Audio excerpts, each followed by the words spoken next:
যখন একটা সরকার দায়িত্বে আছে, এই নির্বাচন তারা আয়োজন করছে, সেই রাষ্ট্রীয় প্রতিষ্ঠানকে কাজে লাগিয়ে একটি দল নিজেদের প্রার্থী বাছাই করছে।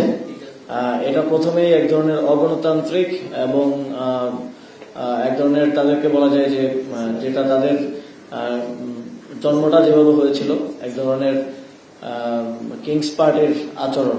তারা তো গত 1.5 বছর আমাদেরকে কিংস পার্টি বলে এসছেন, কিন্তু আমরা দেখছি তারা রাষ্ট্রীয় প্রতিষ্ঠানকে ব্যবহার করে তাদের প্রার্থী নির্ধারণ করেছে। আমরা লক্ষ্য করছি বিভিন্ন জেলায় রিটার্নিং কর্মকর্তারা এনএসআই এর মাধ্যমে প্রিজাইডিং অফিসার নির্ধারণের ক্ষেত্রে সেখানকার সরকারি এবং আধা সরকারি চাকরিতে যারা আছেন, যাদের প্রিজাইডিং অফিসার হওয়ার কথা, তাদের ইনফরমেশন দিচ্ছেন। যদিও এনএসআই কিংবা কোন রাষ্ট্রীয় গোয়েন্দা সংস্থার এই ধরনের ইনফরমেশন দেওয়ার কথা না।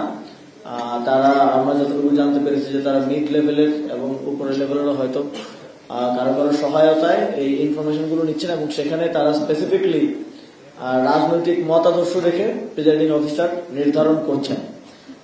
যখন রাজনৈতিক মতাদর্শে আমরা এর আগে দেখেছি চাকরি হতে, এর আগে প্রমোশন হতে দেখেছি, এখন প্রিজাইডিং অফিসার নির্ধারণটা আমরা রাজনৈতিক মতাদর্শ দেখে হতে দেখছি।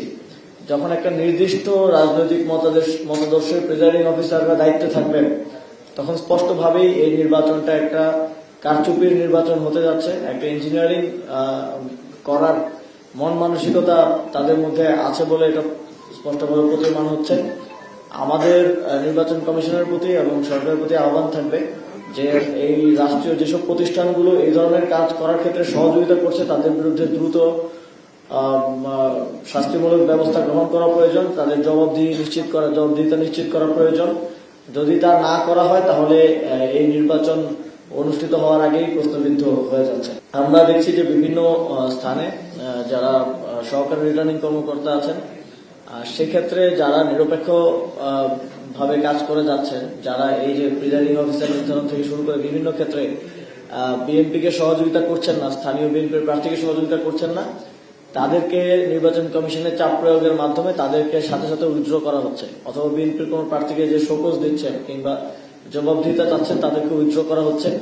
অথচ আমাদের 11 দলীয় জোটের পক্ষ থেকেও এই কনসার্নটা আছে, আমাদের দলের পক্ষ থেকেও আমাদের প্রার্থীরাও যে বিভিন্ন অফিসারদের পক্ষপাতিত্বের অভিযোগ তুলে যে অভিযোগগুলো নির্বাচন কমিশনে পাঠিয়েছিল, সেগুলোর ব্যাপারে কোনো ফলো আপ আমরা পাই নাই।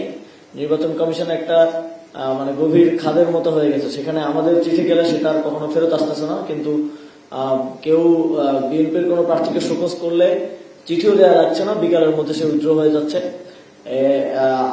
আমরা মনে করছি যে প্রশাসনে জনপ্রশাসন মন্ত্রণালয় সহ কিছু জায়গা থেকে স্পষ্টভাবে একটা দলকে সহযোগিতা করা হচ্ছে। নির্বাচনে তাদের বিরোধিতা নাই, বরং নিরপেক্ষ অফিসারদেরকে মাঠ থেকে সরিয়ে তাদের লেসপেন্সার অফিসারদেরকে সেখানে দায়িত্ব দেওয়া হচ্ছে, যাতে করে ইঞ্জিনিয়ারিং এর মাধ্যমে একটি নির্দিষ্ট প্রার্থীকে বিজয়ী করা যায়। আমরা ইতিমধ্যে দেখেছি যে নির্বাচন কমিশন এক ধরনের দায়সারা নির্বাচন আয়োজন করার চিন্তা ভাবনা করছে। তাদেরকে আমরা বলতে শুনেছি যে তারা মনে কষ্ট নিয়ে ঋণ খেলাপিদেরকে নির্বাচনে অংশগ্রহণ করতে দিয়েছেন, বিদেশি নাগরিকদের নির্বাচনে অংশগ্রহণ করতে দিয়েছেন। আমরা চাইবো যে তারা সর্বোচ্চ দায়িত্বশীলতার পরিচয় দিয়ে একটা নির্বাচন আয়োজন করবে, এবং সরকারের প্রতি আমাদের আহ্বান থাকবে, যেহেতু এই নির্বাচনটা এই সরকারের ওয়াচে হচ্ছে, সুতরাং সরকারের এখানে দাঁড়িয়ে দাঁড়িয়ে দেখার আসলে সুযোগ নেই। সরকারের এবং রাষ্ট্রের যে প্রতিষ্ঠানগুলো আছে সেগুলো যেন যথাযথভাবে কাজ করে, এটা দেখার দায়িত্ব সরকারের। নির্বাচন যদি সুষ্ঠু না হয়, বাংলাদেশের জনগণ কিন্তু শুধুমাত্র নির্বাচন কমিশনারদেরকে দায়ী করবে না, বাংলাদেশের জনগণ ডক্টর মোহাম্মদ ইউনূস সহ তার উপদেষ্টা পরিষদকেও দায়ী করবে, যাদের দায়িত্বে থাকা অবস্থায় একটা নির্বাচন হতে যাচ্ছে।